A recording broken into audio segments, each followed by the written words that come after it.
حبیب جالب نے ہر عید میں سیاسی اور سماجی ناانصافیوں کو ایسے الفاظ عطا کیے جس کی وجہ سے وہ ہر عید میں حکومت کے معطوف اور عوام کے محبوب رہے۔ حبیب جالب نے ہر دور کے جابر اور آمر حکمران کے سامنے کلمہ حق بیان کیا۔ وہ جو سائے میں ہر مصلحت کے پلے، ایسے دستور کو صبح بے نور کو میں نہیں مانتا، میں نہیں جانتا۔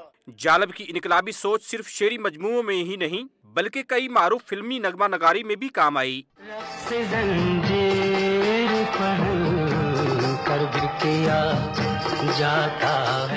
حبیب جالب 12 مارچ 1993 میں اس دنیا فانی سے تو چلے گئے لیکن ان کی شاعری آج بھی تازہ اور معطر ہے۔ ہر محب وطن ذلیل ہوا، رات کا فاصلہ طویل